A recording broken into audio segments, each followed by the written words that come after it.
भगवान शिव ने दिया था माँ पार्वती को मछुआरिन बनने का श्राप। सुने इसके पीछे की पूरी कथा। कथा को सुनने से पहले चैनल को सब्सक्राइब और वीडियो को लाइक करना ना भूलें, साथ साथ अपना कमेंट भी करें। अब आइए सुनते हैं पूरी कहानी को। भगवान शिव की पत्नी पार्वती हैं और उनका निवास स्थान कैलाश पर्वत की चोटी पर है।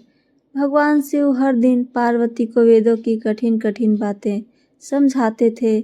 हमारे पवित्र ग्रंथों में कई बातें समझने में बहुत कठिन हैं, इसलिए वे उन्हें ध्यान से समझाते थे।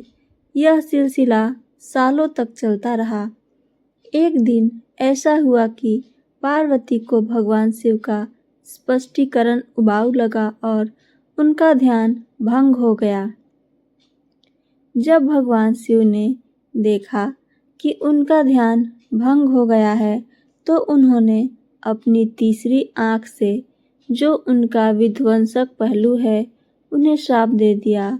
उन्होंने कहा, तुम मेरी ओर बिल्कुल ध्यान नहीं दे रही हो, इसलिए मैं तुम्हें श्राप दे रहा हूँ। तुम्हें मछुआरी के रूप में मानव अवतार लेना होगा।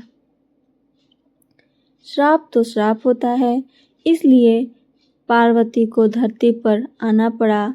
उन्होंने 4 साल की बच्ची का रूप धारण किया और एक पेड़ के नीचे प्रकट हुई। वह छोटी बच्ची बहुत सुंदर थी। उस इलाके के मुख्य मछुआरे को वह असहाय बच्ची मिली और वह उसे अपनी झोपड़ी में ले आया। उसने उसे गोद ले लिया और उस पर अपना सारा स्नेह, प्यार, मिठास और लाड़ प्यार लुटाना शुरू कर दिया। खुद उसकी कोई संतान नहीं थी। सबसे मज़ेदार बात यह है कि मछुआरे ने उसका नाम भी पार्वती रखा।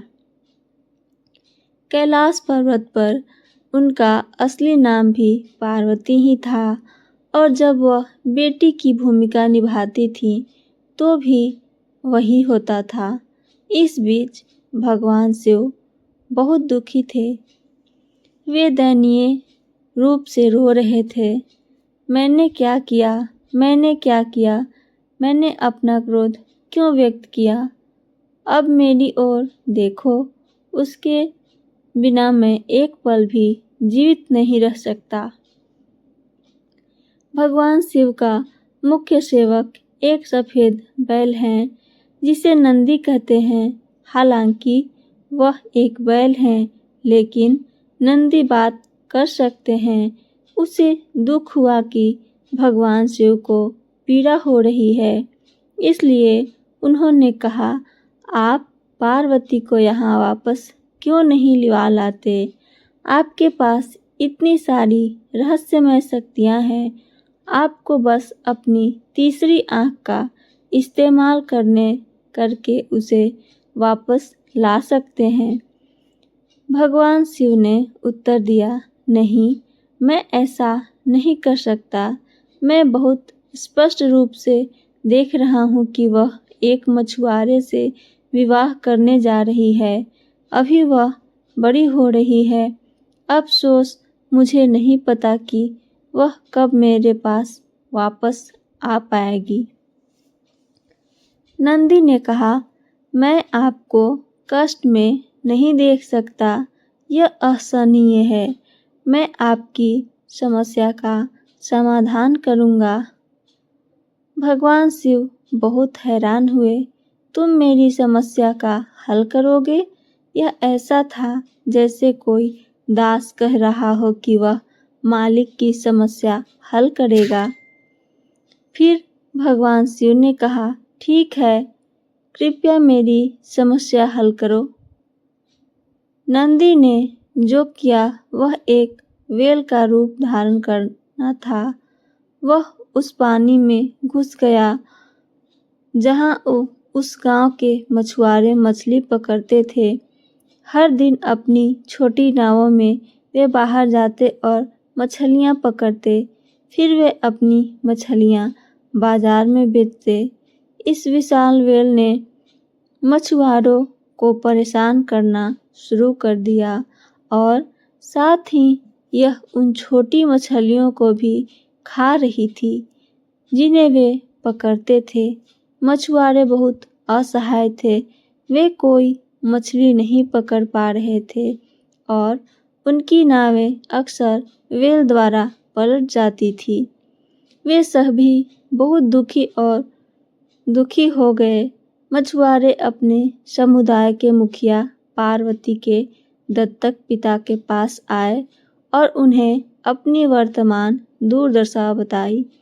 उन्होंने कहा, मैं भी असहाय हूँ, अब हम इस व्हेल का क्या कर सकते हैं। तभी उसके दिमाग में एक शानदार विचार कौंधा। उसने कहा, जो कोई भी व्हेल को मार देगा, मैं अपनी बेटी की शादी उससे करा दूंगा। यह मेरा वादा है और मेरी बेटी बहुत ही खूबसूरत है। बहुत से मछुआरों ने व्हेल को मारने की व्यर्थ कोशिश की। अफसोस, उसे मारने के बजाय व्हेल ने बहुत से लोगों को निगल लिया। वे सब हार गए। अब तक लोग व्हेल से डरने लगे थे।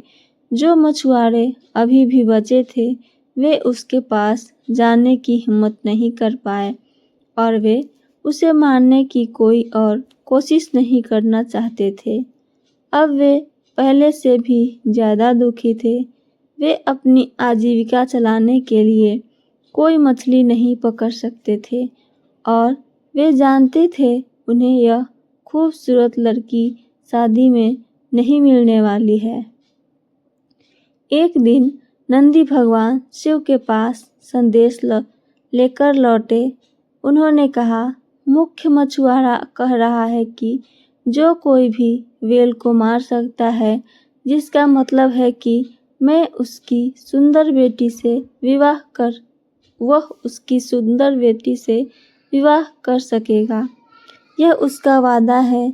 क्या आप एक मछुआरे का रूप नहीं ले सकते और वहाँ सबसे मजबूत और सबसे शक्तिशाली व्यक्ति के रूप में प्रकट नहीं हो सकते?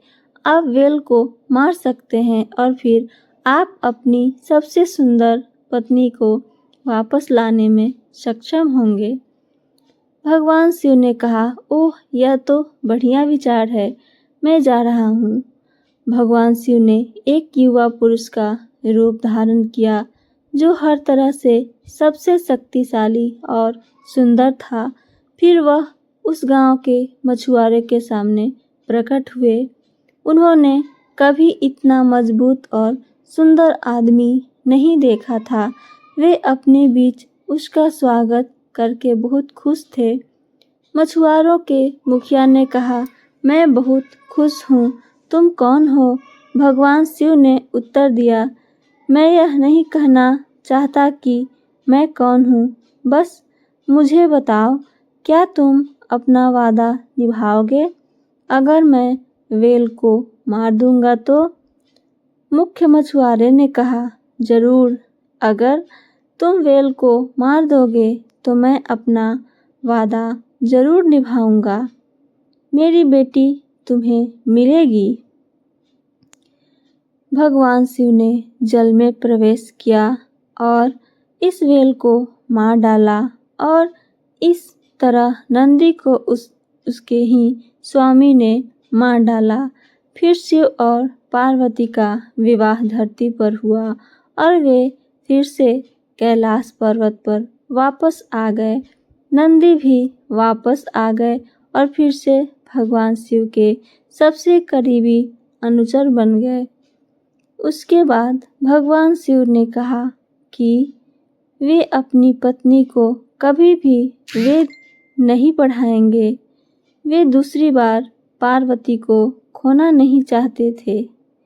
हमारी कहानी अच्छी लगी हो तो चैनल को सब्सक्राइब, वीडियो को लाइक और अपना कमेंट करना ना भूलें। सुनने के लिए धन्यवाद दोस्तों।